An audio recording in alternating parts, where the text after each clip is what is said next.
Hey everyone, I hope y'all are having a great day. Today I'm going to be talking about my favorite things of 2019. It's wild that the year is ending. I feel like years are such an arbitrary way of measuring time. They simultaneously feel way too long and way too short. And I know, it's not that arbitrary, like it's the time that it takes for us to go around the sun. But it's just very weird for my brain, and it gets really weird when I have to reflect on all the things that I've read or watched or listened to over the past year and realize that some of these things happened in the same frame of time. In the past, I've done best books of insert year here, but honestly, this year, first, I didn't read as much as I wanted to, and second, I feel like even out of the books that I did read, I didn't read that many that really blew me away and made it to my favorites list. And so if I only talked about my favorite books that I read this year, this would be a very short video. So I'm rounding it out by also including my favorite films that I watched this year and my favorite albums that came out this year. So for each category, I'm going to talk about my top 3 selections, and then I'm also going to give a shout out to some honorable mentions. So let's start with books. So for books, I always do books that I read during that year, regardless of when they were published. So coming in at number 3, we have a fall of 2018 release, and it is A Very Large Expanse of Sea by Tahereh Mafi. This book is some of the best that YA has to offer, in my opinion. I've never been that big of a fan of Tahereh Mafi until this book, but this one really blew me away. It's a gorgeous story centered around an underrepresented identity, which is, a Muslim teenage girl, and it's about how that identity affects everything around her, especially after the 9/11 attacks, and how it especially affects one of her romantic relationships. So this book is very romantic, it's very dramatic, and it's very beautiful. It's also really heartbreaking,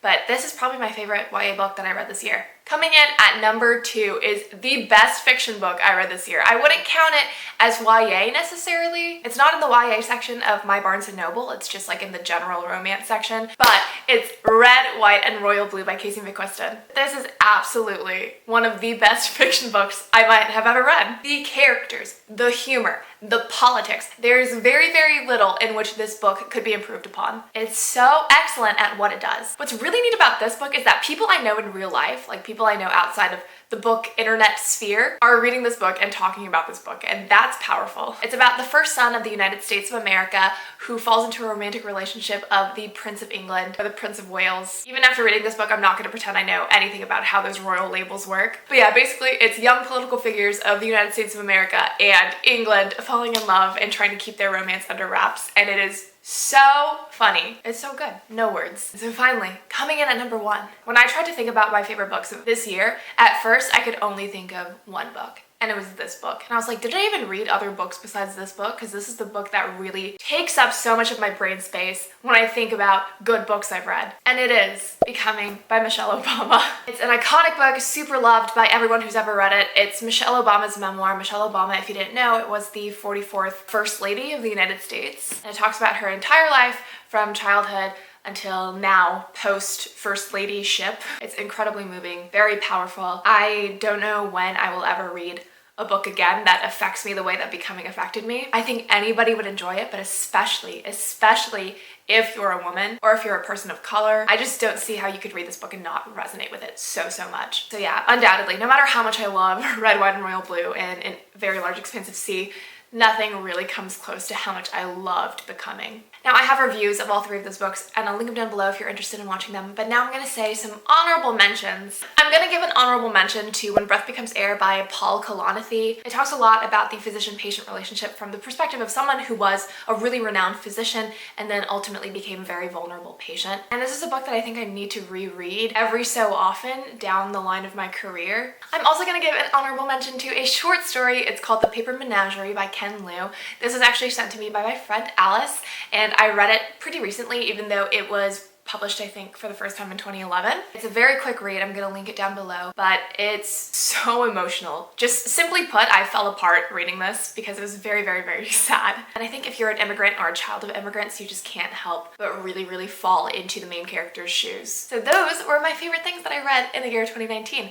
Let's move on to films. Like I said, I felt like I didn't really read a lot of good books this year, but I watched a ton of great film this year. Unlike literature, in which I talk about books that I've read within the year, year, regardless of their release date. For films and music albums, I'm just going to be talking about things that have been released within the year. Like I said, I watched a lot of great films, so I have quite a few honorable mentions I want to say. I really want to shout out The Farewell, directed by Lulu Wang, which is a gorgeous family-centered work. I want to shout out The Last Black Man in San Francisco, directed by Joe Talbot, which talks about a huge problem in a way that feels so emotionally grounded. I also want to shout out Shoplifters, directed by Hirokazu Koreeda, even though this is technically a 2018 release, but I did watch it at the very beginning of this year in January, which was almost an entire year ago, but I still think about this film because it was so gorgeous. And just for fun, I'm gonna throw in Homecoming King, which is Hasan Minhaj's comedy special on Netflix. It was released in 2017, but I watched it for the first time over the summer, and it blew me away. Just the best comedy special on Netflix by far, in my opinion. Okay, so let's get into my top 3 movies that I watched this year. Coming in at number 3, I'm gonna give this to Booksmart, directed by Olivia Wilde. And I thought about whether I should rank this higher, just because it is so great and original. I think, unfortunately, I did enjoy the movies that I ranked number 1 and 2 more than Booksmart, but still, I want to give Booksmart all the praise that it deserves. It's hilarious, intelligent, energetic, adventurous, resonant. I loved this film. It's a perfect buddy comedy. It's wonderfully real and diverse and funny and smart. And I honestly think it is the biggest shame on everyone of this year that this film wasn't more successful than it was, because it is pure excellence. Coming in at number 2, I'm giving this to Little Women, directed by Greta Gerwig. And I know this just came out, but it has immediately become one of my favorite films I've seen this year. I think you'd be hard pressed to find a director in this industry who is as emotionally intelligent as Greta Gerwig. And I know that's a bold claim considering she only has 2 solo directorial works, Lady Bird and Little Women, but both of those films are so good. Little Women is gorgeous, both in its aesthetics and its emotion.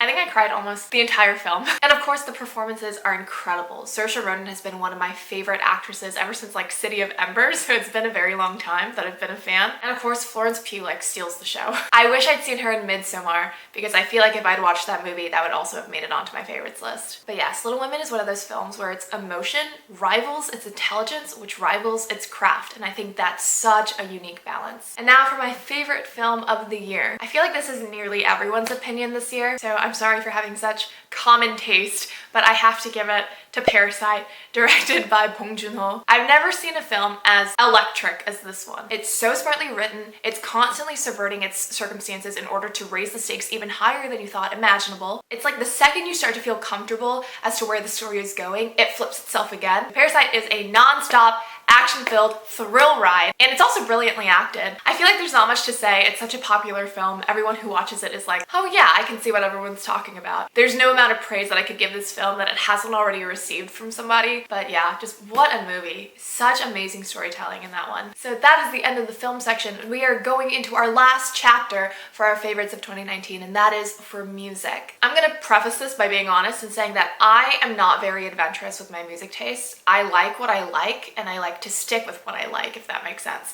So I'm definitely not someone who can listen to anything and enjoy it. That's kind of like the opposite of who I am, really. I'm very much a pop gal. And this section could also be called Sophia's really trying to flex on how many concerts she's been to this year. So I'm gonna start with my honorary mention. I'm gonna give it to Thank You Next by Ariana Grande. The thing about her music for me is that I always have to listen to it a few times before I can really dig it, just because I think it's like kind of funky, you know? She doesn't make that conventional of pop music anymore. But this album, even though it's kind of old at this point, I think it came out in February, it still slaps. And the reason that I'm feeling kind of a resurgence of respect and fondness for this album is that I just recently saw Ariana live in concert. I saw her at the beginning of December. I have truly never witnessed a better live vocalist in my entire life. She's like inhuman. Her talent is like very unreal. It feels so alien. She sings every song like it's an encore, and I don't know how she does that. I don't know how her vocal cords can exist in like a healthy state after singing like that almost every night for months on end on this tour. But yeah, she is like undeniably one of the best vocalists of the people who are alive right now. Like, you can't even fight it. You can't even fight it. If you watch her live, you can't even deny it. Okay, so now to my actual top 3. Coming in at number 3, I'm giving this to Dedicated by Carly Rae Jepsen. I played this album on repeat this summer. It was kind of like the soundtrack of my summer. It's so fun, it's so bubbly, it's so fresh. I got to see Carly live in July, and that was the very first time and only time that I've ever gone to a concert alone, and I was really nervous about it, but it actually ended up being so much fun. Carly's just so cute and so fun, and her songs are undeniable pop bops. I feel like Carly Rae Jepsen makes perfect pop music. And that's that on that, period. Coming in at number 2, I feel like this one kind of goes without explanation, but it's Lover by Taylor Swift. I'm sure if you stuck around this channel for enough time, I've mentioned Taylor Swift in many of my videos. Taylor Swift is my all-time favorite artist. And although in the grand scheme of her 7 albums, Lover is probably not one of my favorites, it's still my second favorite of the year because it's still a good album. It's such a happy-making album, which is kind of rare for Taylor Swift, you know, because I feel like she's her strongest when she's writing about heartbreak, and this is kind of the opposite of a heartbreak album. But yeah, wow, she's just so good at what she does. She's an expert. And finally, for my number 1 album of 2019, this selection was a huge, huge surprise for me. I definitely did not think it would be my favorite album of the year when I first listened to it, but Norman Effing Rockwell by Lana Del Rey. This album is mesmerizing and enchanting and scathing all at once. Her songwriting is incredible. Jack Antonoff's production is super smart, really complimentary. I feel like Lana is making music that nobody else can quite replicate or touch. I got to see Lana live in November, and I've never really considered myself a huge Lana Del Rey fan. I really loved Born to Die, and I liked Ultraviolence, and then kind of after that, I never really paid that much attention to what she was making. But this album is the reason why I bought her concert tickets, and I was so disappointed that she only played like 4 or 5 songs from this album. Like, Lana, make it make sense. Don't call it the Norman Effing Rockwell tour if you're not gonna play that many songs from Norman Effing Rockwell. Sis, why'd you do me that way? But still, it was an excellent concert, and this album, it's so, so good. I think NFR, best album of the year. That's my opinion. I'm gonna put it out there. And yeah, that concludes my favorites of 2019. I still feel kind of sad that I didn't really read that many books that blew me away this year. I'm in the middle of reading All the Light We Cannot See by Anthony Doerr, finally, after having it years on my shelf. And I like it, but even if I did finish it within this year, I don't know if I'd like it enough to put it in my favorites list. And also, I'm still gonna watch The Irishman, directed by Martin Scorsese, before the year ends. But even so, I feel like that wouldn't make my favorites list either. After all, my favorites list for film right now is a Korean man and then 2 American actresses turned directors. So based on that, I feel like Martin Scorsese doesn't quite fit my favorites list taste. But yes, those were essentially my highlights of 2019. Please let me know what you enjoyed, if you enjoyed any of the same things that I did. I would especially love to know what your favorite books you read this year were so that I can read better books next year. Please let me know what your favorite things of 2019 were. Thank you so much for listening to mine, and I hope you have a wonderful day, and also have a happy New Year. It was the end of a decade, but the start of an age. All right, thanks so much for watching. I hope you'll have a fantastic day and happy reading. Bye.